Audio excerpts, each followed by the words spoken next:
I have a mindset course that they go through so that they can break through those limiting beliefs and really just start to scale. Just because it's all in the mind. So we definitely do that. And in the academy, I also train and develop mindset coaches. So it's not just me. It's like I've got, my God, the 5 people that went just last month.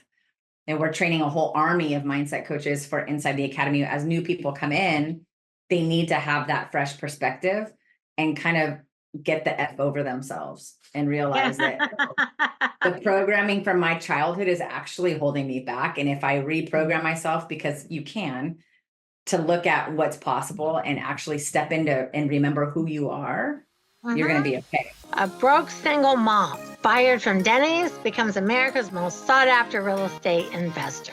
How does that happen? Well, that's me, Dwanderful Twyford, aka Dwanderful. But it doesn't stop there. I, along with some amazing guests, are going to teach you everything there is to know about investing. Listen, success is not exclusive. I can teach you, you can have it too. I can share with you. So I want you to join me for season 5 of the most wonderful real estate podcast ever. Cheers.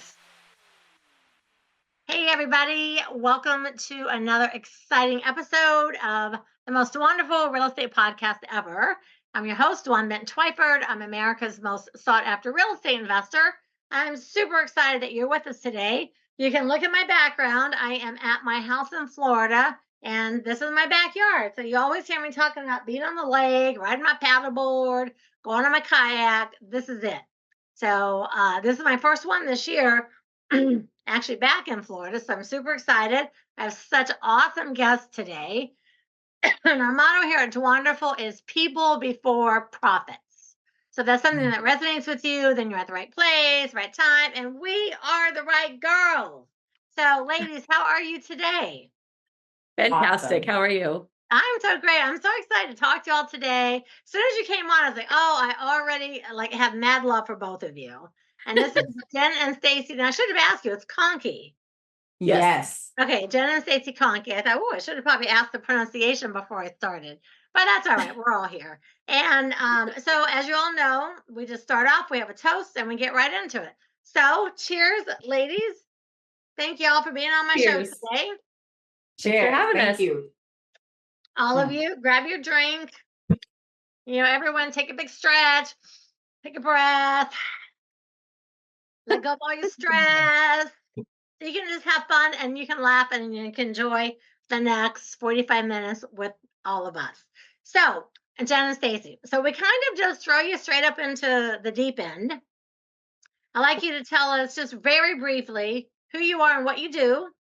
And then we're going to ask questions to find out how you came to be Jen and Stacey. So whoever wants to go. Yeah, I'll go. I'm Jen Conkey. I am a multifamily investor, a peak performance coach, focusing on mindset and helping people smash through their limiting beliefs. Oh, that was very brief. Okay. That was great. And you know what? Okay. I was like, anyway, I am Stacey Conkey of the Jen and Stacey Conkey show. And I am also a multifamily investor and an educator. I'm passionate about helping people have a little easier journey than I had when I was new. Oh man, amen to that. I started 30. It's funny. I turned 65 last week. And at first I was like, oh my God, when did I turn 65? Like, how is that even possible? And then it's like, I've been investing since I was 30. It's like, dang, I'm like as OG as you get. I'm so old. I've been doing it so long. And I didn't even realize, I don't know, you just don't realize how much time went by, Now, I also want to make sure we have up on the top of the show notes, we have how everyone can reach you. So give us your website, your socials, however you want people to find you. The best website's warriorsofwealth.com. Warriors of Wealth. I like that.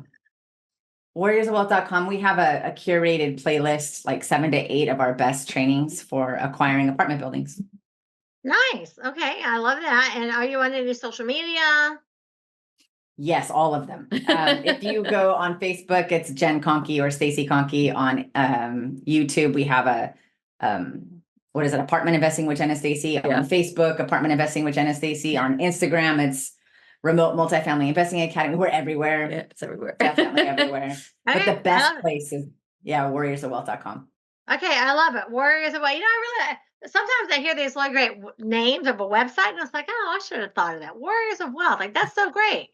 Like, that's really good. I was like, oh, I wish I would have thought of that one. Sometimes people have such good names. It's like, dang, I wish I would have thought of that. Mine's so big, it's like Dwanderful. I took Dwan and wonderful, and I made a new word, and we have the most Dwanderful real estate podcast. So I made a new word. That's great. I love it. Yeah, Dwanderful.com, got the purple hair. That got my whole thing going on.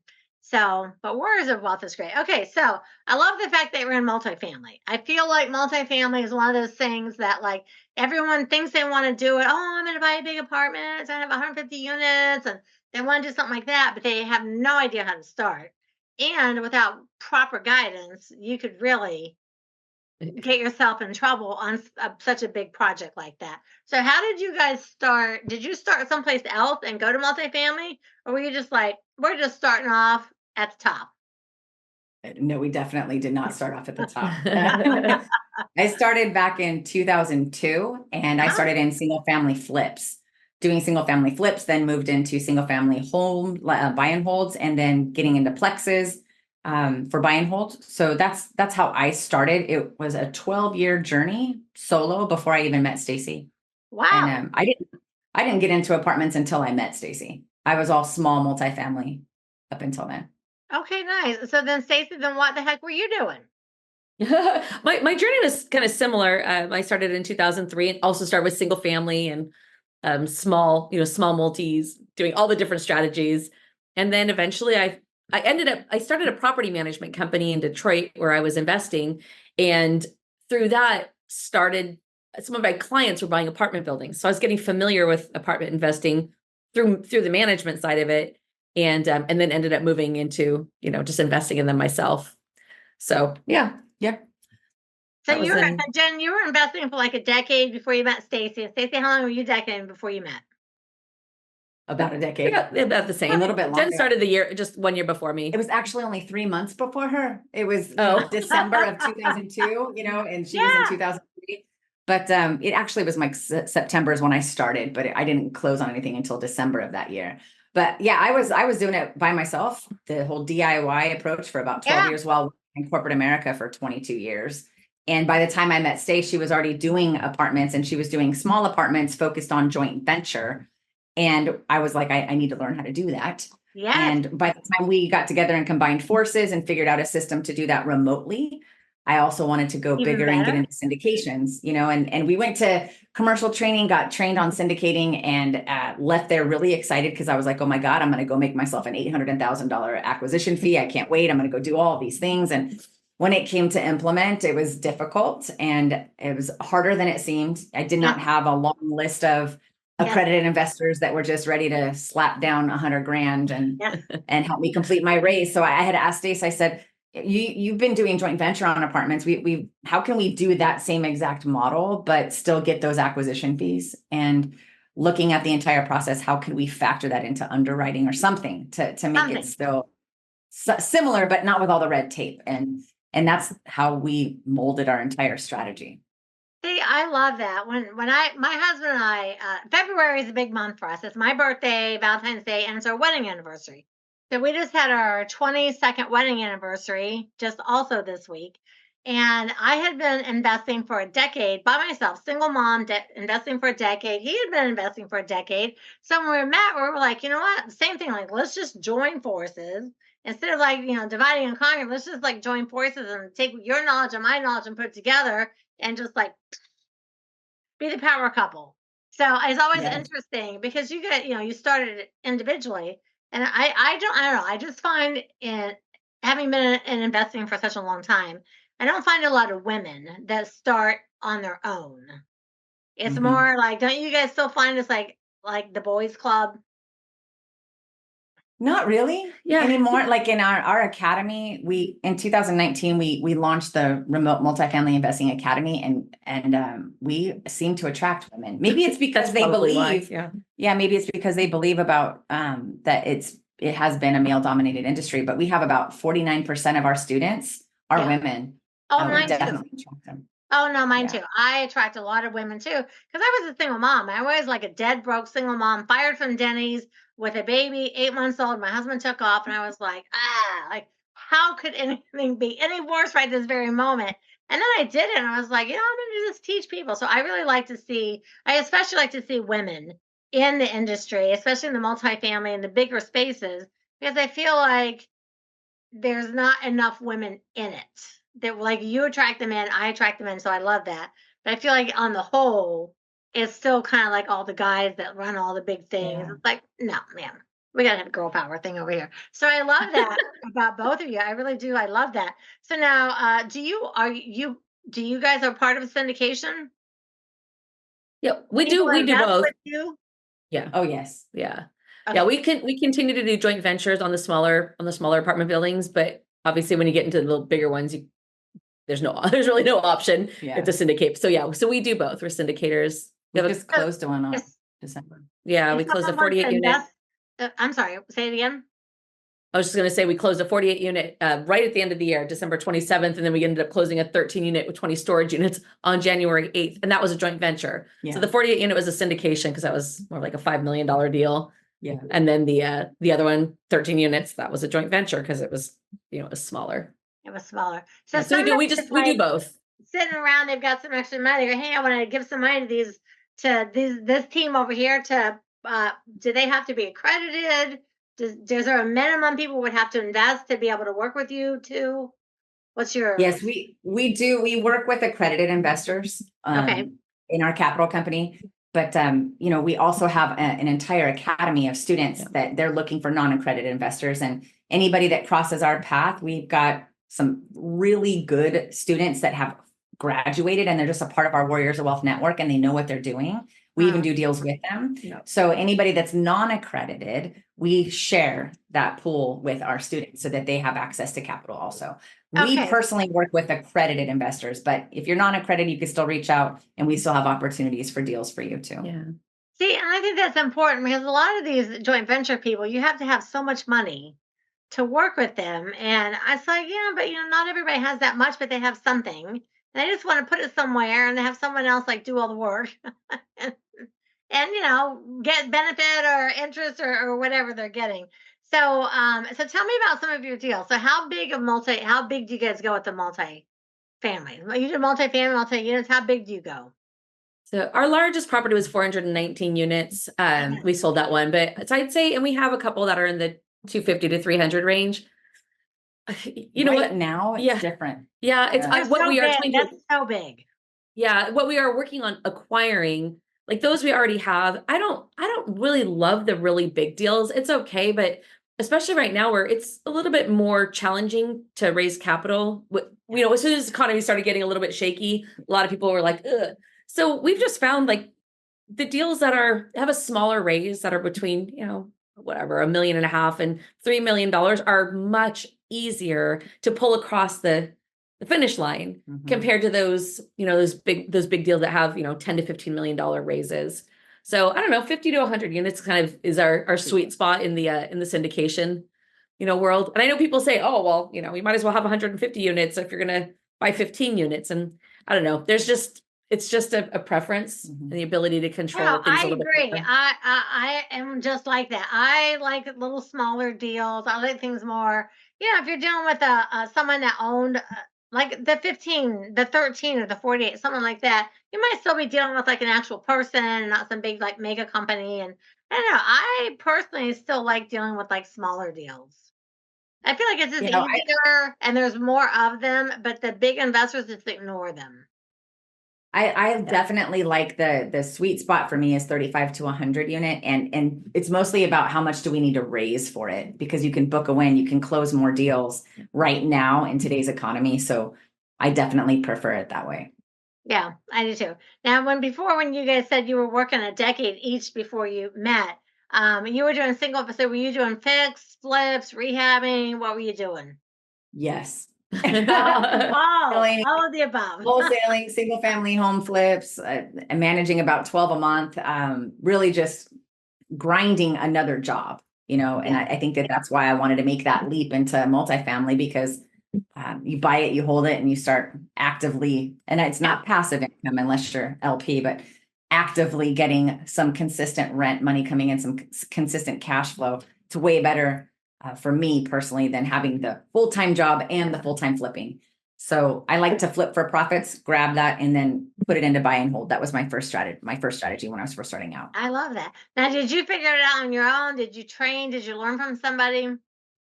I figured it out on my own. I was all seat of my pants learning. I mean, that's why I teach. I was like, listen, let me show you all the things not to do. Yeah. For me, I learned by, fire, ready, aim. But Stacey actually paid for an education. I didn't pay for education until it came to apartment investing. And it's funny. My husband was a real estate agent, and he trained with a company called the Mike Ferry organization. So he was already like a coach and like doing like 500 deals. And then he got into investing, and I was just all seat of my pants. And we started working together. I was like, dang, some of the things he did, I thought, I wish I would have known that 5 years ago. Right. But then a lot of things I did, he never did, because he was just really regimented, and he went from an agent to an investor. So I was like, did you not ever struggle and make mistakes and like flip a house that had issues or buy something that was terrible and you didn't know? I was like, no. I was like, oh my God. So I always tell people, you learn from mentors or mistakes, but I feel like mentors are cheaper. That's true. I mean, down here in Florida, I bought houses with foundation issues, fire damage, termites. I didn't even know like about termites. It's like I had so many hard lessons in my first decade, but I did really good. And I was like, hey, look at me rocking. I got a house in the water. I'm killing it. And then now it's like, now I look at that and it's like, gosh, I was barely doing anything compared to all the stuff we have now. Now we're rehabbing a whole town, and we have like all this crazy stuff. It's like, how are we working on a whole town? Like, how did that happen? That's cool. It is it is fun. It's cool. It's a fun thing, but I'm just like, I don't even know how that happened. We just started buying a building, and then a building, next time building, and then we had 26. It's like, okay, so now we have a town. That's amazing. But it's fun that it can get that way. So if someone is listening today and they don't know you guys, and by the way, I'm super happy that I got a chance to know you and talk to you. I've interviewed a few people that do multifamilies and syndications, and not to like, I love men. They're all guys. So it's so refreshing to see like women doing this. Like, this is, my heart already loves you too for that. So if someone is listening and they're like, hey, I love these two, I'm interested in going to warriorsofwealth.com, and I'm thinking about getting involved. Like, what is an actionable tip? Like, what's a tip someone could take from you today and think on it and figure out a way to like put it into action? What's an actionable tip? I think, one of the things that we do and that we teach is about remote investing, and which is kind of a bit of a mindset shift for a lot of people. But let's just say, sometimes you live in an area that just, it doesn't cash flow. Like, we lived in San Diego for many years before we moved to Florida. And it's just like, there's nothing that cash flows there. So you don't really have any choice but to learn how to invest remotely or just not invest at all. So I think that once people have made that decision that they're going to invest remotely, I think from an actionable standpoint is, start looking at markets. And just getting familiar with what's out there. And one of the things that you can do, just to narrow the field a little bit, like, I just like go right to the Midwest, because that's where the numbers are a little bit easier to work. But if you're going to look up two things and you're looking at market research, you want to find markets that have positive population growth, or at least holding steady, and ideally holding steady or positive job growth. So as far as population growth, you can literally use Google and just say population in whatever city, and it pulls up a graph and it shows you between 1990 and 2021. I don't know why it's not to 2023 yet, but between 1990 and 2021, and it shows you what the population was on a graph, but also at different points in time. So you can see like what's going on there. Because there's certain cities where if you look at it, the population's been actually getting smaller, and you need a 20-year span to have enough time to actually see a trend. But in areas where the population's going down, in my opinion, you want to stay away from those when you're doing anything that's like a long term. Because if we all have, a certain number of apartment buildings in any city, there's a certain number of units. And that's the supply. And now there's fewer and fewer renters because people are moving out, population's dwindling. You have your demand shrinking. And so that as a landlord, that doesn't do good things for you. No. So I'd say from an action standpoint, just start checking out some areas that have some good, solid population growth. If you're really, really, excited about doing research, you can go to the Bureau of Labor and Statistics and start looking at job growth trends. Oh, that's a good tip. The Bureau of Labor and Statistics. I never knew that. That's a brand new thing for me. I never even thought to even go there and look at things. That's awesome. Yeah. I think it's bls.gov. Yeah. And I can't remember where it is. It's like if you scroll to the very bottom of the page or some little link, but you can get like month by month data from 1990, to current, and it shows you exactly what the employment and unemployment was every month. So if you're looking at a particular area, you can, filter through Excel and pull out the things, and you can just see like, how is it going as far as trending? And that just helps to narrow the field a little bit. That's a great idea. And the thing, I love what you said.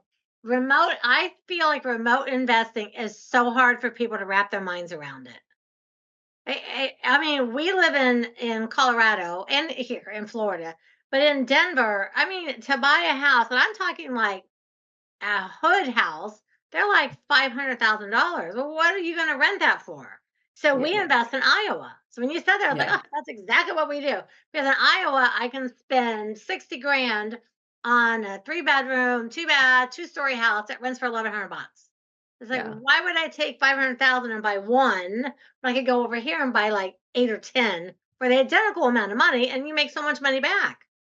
Yeah, but people have such a hard time with remote investing. They feel like they have to go look at all their stuff. Yeah, it's funny because when Jen and I met, because she was investing like locally and doing it. I was one of those people. Yeah, and I was too. I was only in Florida. Like, no, I invest in. I live here. I work here. I do only Florida. Bill's like, we're gonna invest around the country, and I'm like, no, we're not. We can't see anything.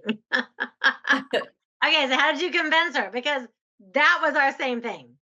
Yeah, that's for most people. It's like, wait, what? And I think it's just because when we're growing up and we're seeing our parents going and buying a house, you're getting in the car with the realtor, they're driving you around, and you're physically going and you're seeing things. So that's like the only model of the world that people usually have when they're thinking of real estate or real estate investing.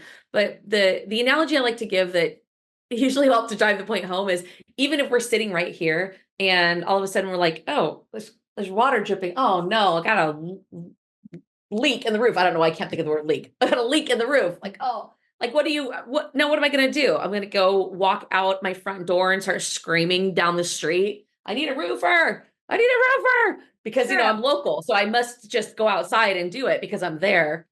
But like, realistically, what am I going to do? I'm going to open my computer. I'm going to get on the internet and I'm going to look for roofers. And then I'm going to get on the phone and call them. And it's literally identical process when you're investing anywhere. The very first thing we do when we have a market that we've identified and once we start getting some deal flow in, because sometimes we say, oh, this is a great market, but we just can't get any deals coming in to save our life. So once we have deal flow coming in, the next thing we immediately do is start building out our team. So there's we have a whole team of professionals who that's all that they do. They are, professional real estate broker, professional property manager, professional inspector, professional contractor, and basically doing the same thing we would do if we were at home is find them online, get on the phone, interview them, and vet them, and we build our team. And when you start to realize that it's actually the same thing that you do at home when something goes wrong in your own house, it's like, oh, I guess I can. And as far as needing to see it, like, what are you looking at? Like, that was so that's how she got me. I was like, but what? I got to be able to see it. I got to be able to make sure it's right. And she was like, are you a certified contractor? I said, I know. No. I was like you. She goes, well, then what are you looking for? I know. Yeah. So it's just, I think it's just, it's more of an emotional thing because that's just, and you don't know any different. It's like, well, I mean, how is that even possible? But if you start to realize that if you'll set checks and balances in place in those markets, you really can leverage people who are way better than you at whatever the thing is. Like, I'm not an inspector. I'm going to look at that and go, yeah, I guess it looks okay. I don't know.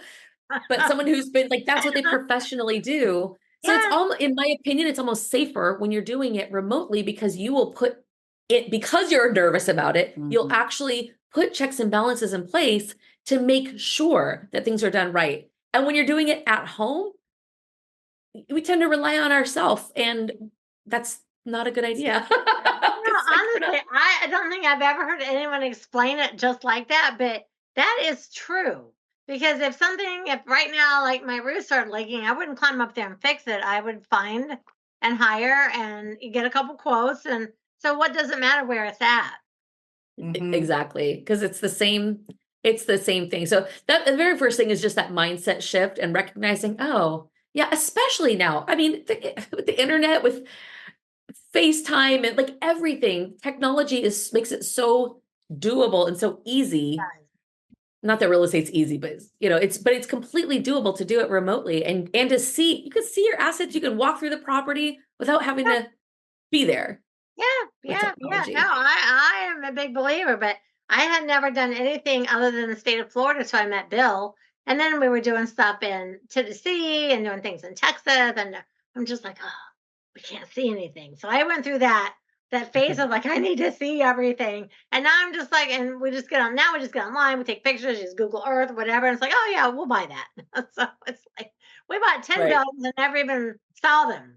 And it's like, yeah, that's okay. We got people working on them. And it's like, well, I hope they're there when we show up, because I've never been there yet. So I know it's just, I think you're right. It's like getting in the car with our parents and looking at houses, and we're just like, everything needs to be nearby.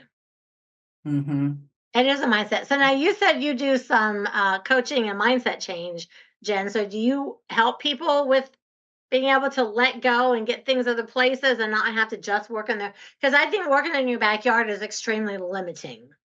It is. It's not scalable. So one of the first things that we do when someone enrolls into our academy is that I have a mindset course that they go through so that they can break through those limiting beliefs and really just start to scale. Because it's all in the mind. So we definitely do that. And in the academy, I also train and develop mindset coaches. So it's not just me. It's like I've got, my God, the 5 people that went just last month. And we're training a whole army of mindset coaches for inside the academy. As new people come in, they need to have that fresh perspective and kind of get the F over themselves and realize that the programming from my childhood is actually holding me back. And if I reprogram myself, because you can, to look at what's possible and actually step into and remember who you are, you're going to be okay. So we definitely focus on that for the first 90 days they're inside the academy. And then they break through and they go. I agree. I mean, I'm a little older. I'm assuming I'm older than you guys. I'm 65. So like when I graduated high school, it was in the 70s. And we were never told as a woman, go to college, get out of high school, work at a factory, because it was in Ohio where all the General Motors factories were, and get married and have kids. That's all I heard my whole entire life. So my first job out of high school, I got a factory job, and like a week in, I thought, oh my God, why would my parents want me to do this? This is awful. I'm on my feet. It's hot. It's sweaty. It's filthy, dirty. It's like, ooh, why? Why would someone tell me to do this for the last 18 years of my life? And I was engaged, and I was like, I don't want to get married and have kids. I don't want to do any of that stuff. So I was like, you know what? I just left the job. I really had a lot of balls looking back. I was only 19. I laughed and I was like, I'm going to go to Florida for vacation. And when I got down there, I called my family and my boyfriend. I said, listen, I'm just going to live in Florida. I'm not coming back at all. And they're like, you'll be back in 2 weeks. It's like, but now it's like 45 years later. So I'm pretty sure I'm all right. I was so terrified of that. I literally just ran away. Right. That's awesome. That sounds pretty familiar. I did the same thing. Like as a grown adult, I like ran away from home. Yeah. I was 19 and I did the same thing. I left California and I went to Arizona and I was like, bye. And everyone thought I was a little bit crazy. I left with $200, got a flat tire on the way there, paid for the tire, which was $150. So I arrived with $50, nowhere to live and no job. And I figured it out. So it's like that fire ready aim approach. I'm a fan. No, I'm a fan too. You have to figure it out, And all I heard like, you'll be back. And I'm like, no, you guys don't seem to understand. It's freezing in Ohio. I hate it. The factory was unbelievably awful. Like I couldn't even imagine how awful it really was. And then I look at my parents. It's like, why have you guys worked like that for 30 years? Like, why would you do that? Why would you do that? It's not even worth the money. And so I just like, I called from a payphone. I'm coming back. Oh, yeah, I'll be back. I'm like, no, seriously, I don't get to sleep in my car. I can't do that. And Yeah. so With every, because I also got the you'll be back. And with every you'll be back, it just gave me even more. There's no way. There's no way yeah, I am going back. Because yeah. God forbid I prove them right. Right. That's it. I know. That's how I said, and I thought, man, I better make it because if I have to go back with my tail tucked, it's like, no. So I'd I rather die. remember Yeah. even telling my boyfriend, like, just take all my stuff and take it to my dad's and put it in the garage. And I'm like, oh, you'll be back. I'm like, no, really, seriously, I'm so out. It's like, I made sure I raised my kids like, you can do anything. You can live anywhere. You can be anything. You don't need a man. You don't need a woman. You don't need anything. You just be your own. The whole world is your oyster. Dip your toe in all the pools. Do everything you want to do because I was just raised one thing. Grow up, get a job, get married, have kids, work in a factory, retire when you're 60, work for the man. And that's my whole life. And I mean, it only took me like 2 months. I was like, no, this is not Same. going to be my story. Yeah, exactly. Good The for you. mindset is really important because it is ingrained so deep in us from our family, aunts, uncles, cousins, brother, whatever we have. It's so ingrained in to do this. And then when you don't do that, people are like, oh my God. Yeah. Yeah. I was considered the black sheep of the family because I didn't follow the protocol, and I'm like, this protocol sucks. I'm not doing it. It's like the American dream you're pushing down on me. It doesn't make sense. It only makes sense for the bank. I'm out, I know. My sister got married, had kids, lived on a farm, like grew vegetables and trees. And I was just like, God love you. Good luck over there. But I'm not doing that either. I don't need an Yeah. orchard and goats and chickens. It's like, no, I don't either. I don't want to work on a farm. I don't want to be dirty. I just don't want to do that. And then I got into investing. I was like, oh, this is the greatest thing I've ever done. I fixed up a house. Look at me. And I was so Yeah. proud of myself. So it's like I raised a bunch of little power girls and my son too. All my kids, they're just like, they'll tackle anything. They have no self-limiting beliefs. So mindset, I feel like people Good. really can't be successful until they change their mindset. Absolutely. If you don't change the narrative of your life won't change. And you did. You changed it very early. I changed it at 19. It's like, this is not going to be for me. The past is not going to be my future. And when you change that, there's power in it. So yeah, I And I agree. was 19. I didn't really know any better. And I didn't know anything. I mean, I'm from a little town in Ohio and we lived in the country. We had cows and chickens and a pony in the garden. I didn't know any of that stuff. I just knew what I didn't want, but I didn't even understand like what mindset was and what that stuff was. I just knew I didn't want that. So I'm like, Yeah. so where's that? That's not in Florida. So I'm going to go where it's warm and I'll figure. And here I still am. So but yeah, I just don't think, even at my age, I have friends my age and they still are worried about what people think and, oh, I don't want to do that. And I'm like, oh my God, you can't even live a life until you stop caring what people think. Until you get rid of Yeah. that piece of mindset, you can never be free. Are you enjoying this episode? Make sure you don't miss a single solitary episode. Click subscribe, like, follow, all the things so you'll get notifications whenever time a new show comes out. And let your friends know about it too. It's amazing.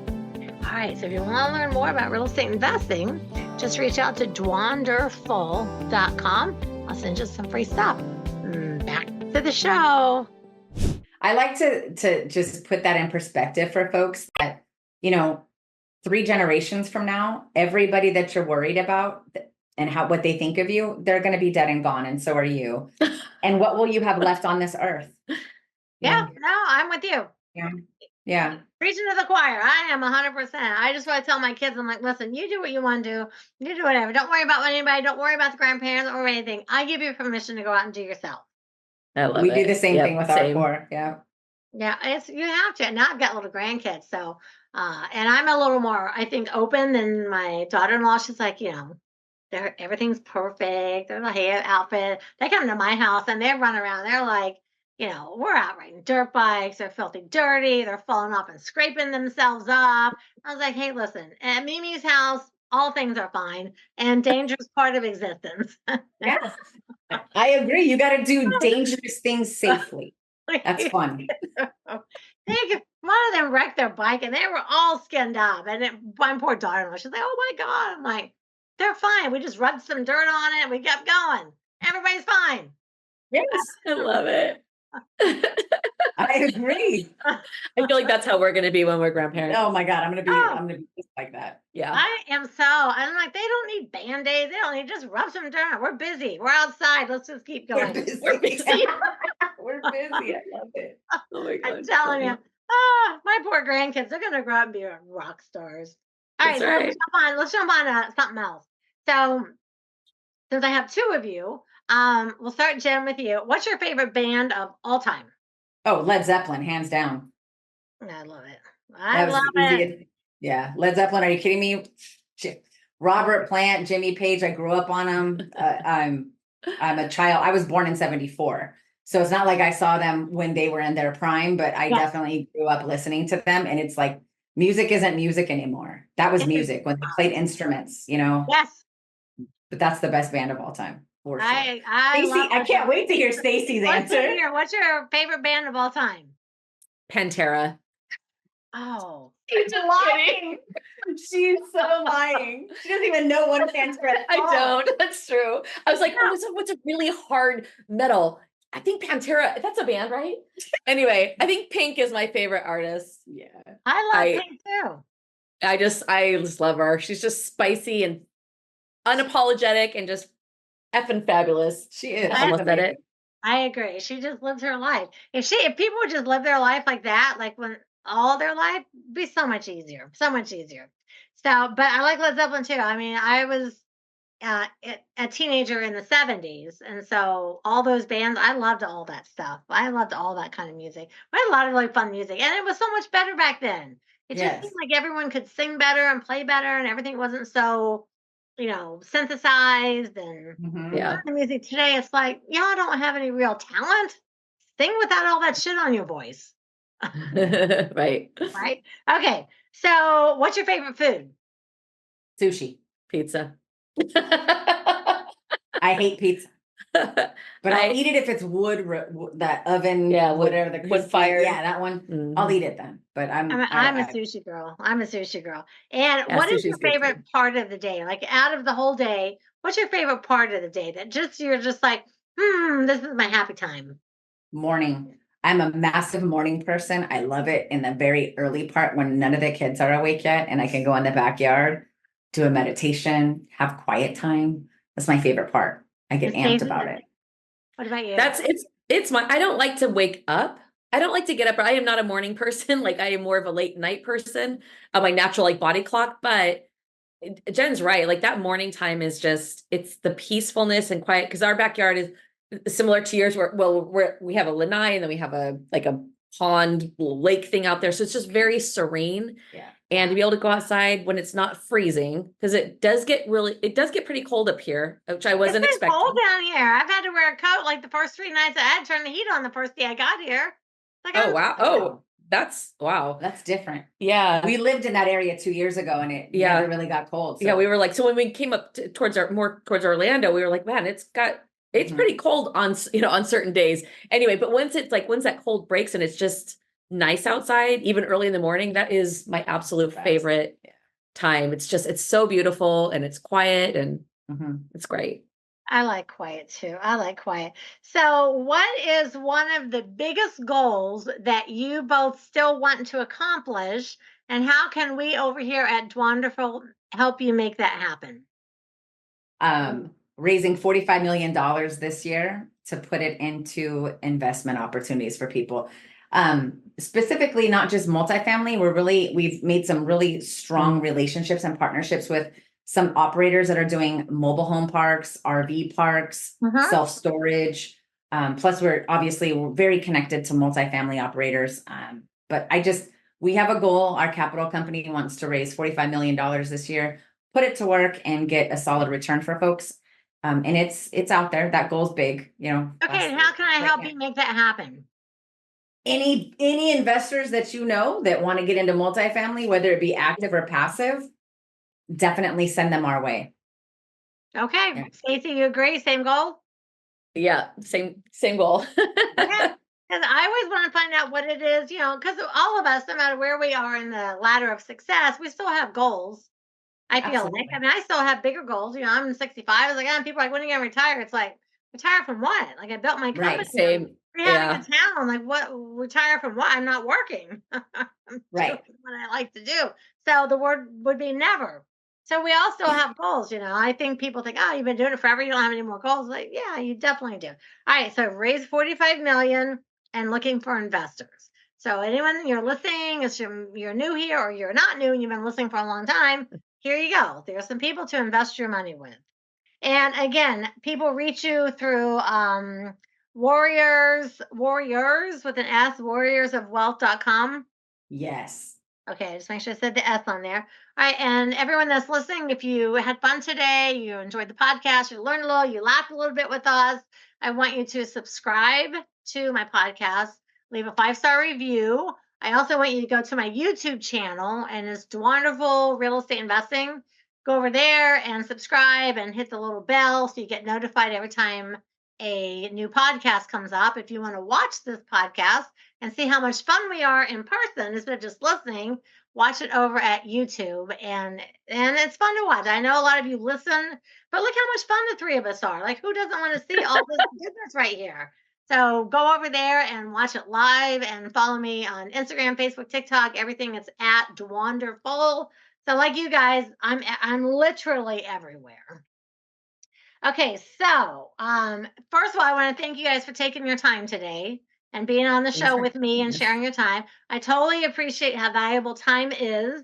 It's our most valuable asset because when we're out of time, everybody's at your funeral. So I appreciate you. I mean, that's the end of the road. When you're out, you're out. You can't buy more. So I appreciate when people take time with me because time is really valuable. Yes. Well, thank you for having me. The more I realize, like, wow, I'm 65. Like, where did the last 35, 40 years go? How many more do I still have to go? So I'm on the down inside. So I was like, okay, I really pay attention to my time, what I do with my time now. But that is true. When you're out of time, everybody's at your funeral. That always makes people laugh because they're like, what? Like, hey, when you're out, you're out. It's true. It's funny because it's true. Yeah. It's true. All right. So I want you guys, and you can do it together or individually. I like everyone to give a parting word of wisdom, but actually just a single word. So I think Jen and Stacey, each of you could a word. One word. One word. Resilience. Persistence. Oh, they're the same. Yeah. Almost. And you said persistence?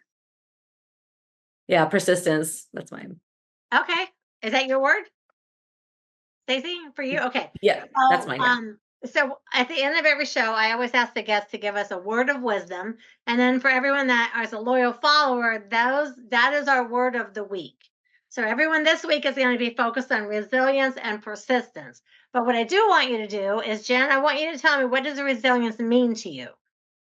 Resilience is when you believe that there is always a way and you don't give up. You keep going for it. Love it. And Stacey, what does persistence mean to you? It's funny. It's almost the same thing. It's just being willing to work through whatever challenges come your way. Like there is no quitting. That's not a thing. Yay. You must persist. You must. Resistance is futile. Did you ever It is. Resistance is futile. Have you ever watched The Borg? Did you ever watch Star Trek?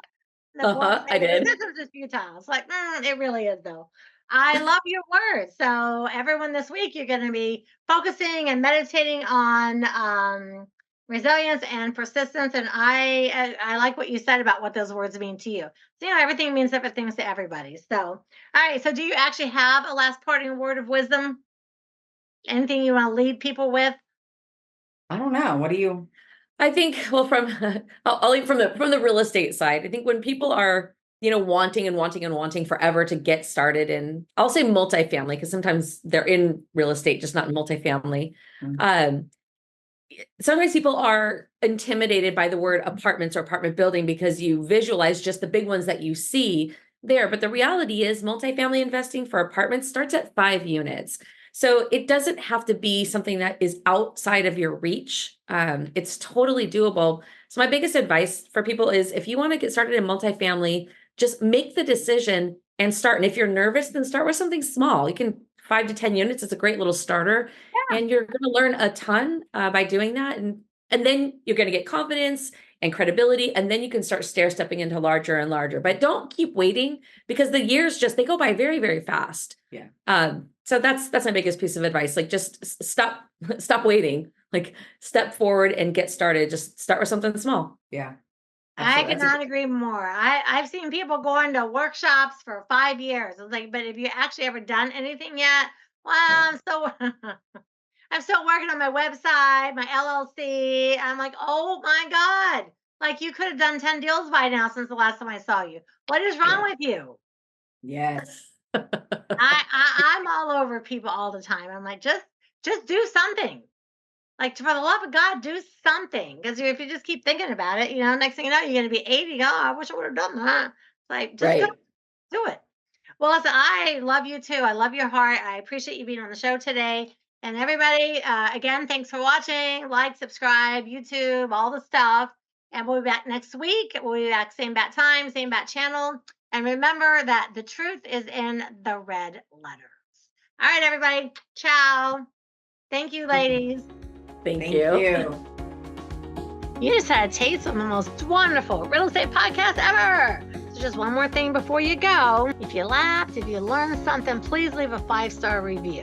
Don't be a gatekeeper. Share it with everyone that you know. And I'll see you back here next week for the most wonderful real estate podcast ever.